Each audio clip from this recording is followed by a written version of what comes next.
Одморете се малку од многуте активности и слушнете коментар за животот од доктор Харолд Сала.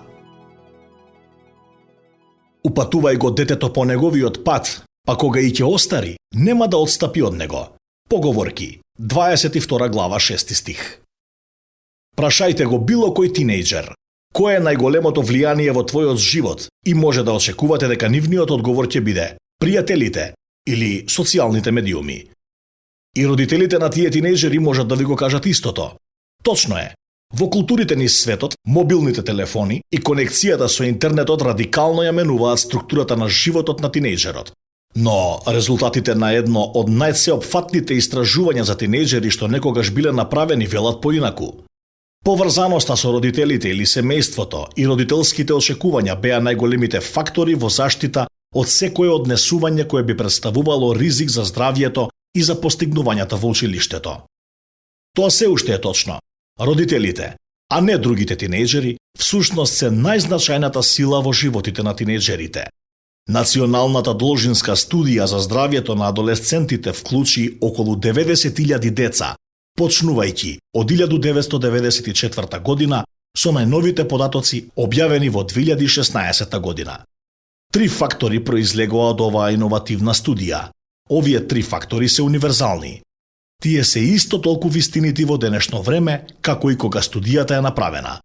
Тие помагаат во борбата против емоционалниот стрес, самоубиствените мисли и дела, насилството, употребата на алкохол, тутун или марихуана и сексуалната активност. И кои се тие 3 фактори? Фактор 1. Семејната поврзаност. Ова подразбира чувство на припадност, на згриженост, разбирањето дека детето е сакано и дека е ценет член на семејството. Ова се разбира, значи дека родителите треба да бидат тука за своите деца. Митот дека доволно квалитетно време е компензација за долги периоди на отсуство едноставно не функционира.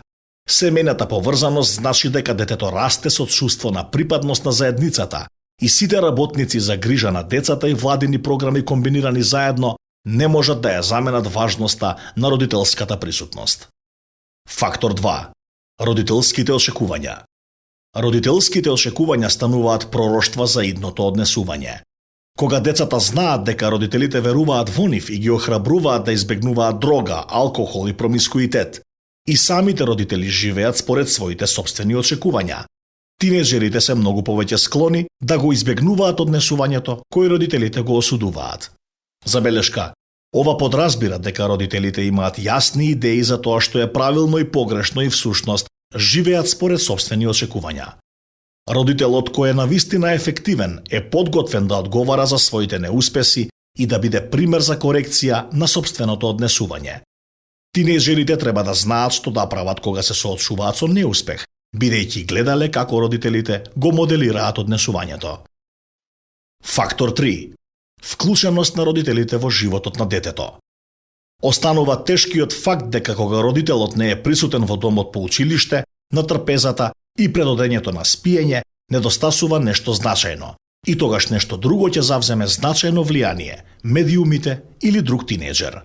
Сите ние сакаме заедница на која ќе ја припаѓаме. Ова беше Божјата првична идеја, како што напишал псалмистот, Бог ги поставува осамените во семејствата. Псалм 68, 6 глава. Значи, истражувањата го потврдија очигледното. Библијата ги постави темелите за истите податоци пред речиси 3000 години кога рече: упатувај го детето по неговиот пат, па кога и ќе остари, нема да отстапи од него. Поговорки, 22 глава 6 стих. Во една реченица писателот на Поговорки го сумирал она што било точно тогаш, денес и ќе биде точно во следната генерација. Родителите се уште се најважната сила во животот на едно дете. Кога тинејџерите се чувствуваат поврзани со нивните семејства и кога родителите се вклучени во животот на нивните деца, тинејџерите се заштитени и се слободни да растат и да се развиваат како што Бог намерил.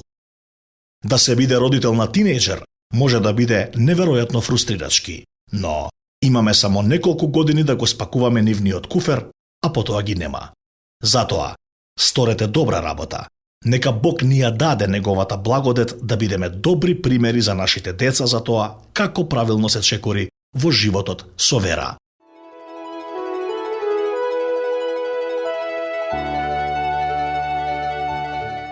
Што току го слушнавте, доктор Харолд Сала, во овој коментар за животот.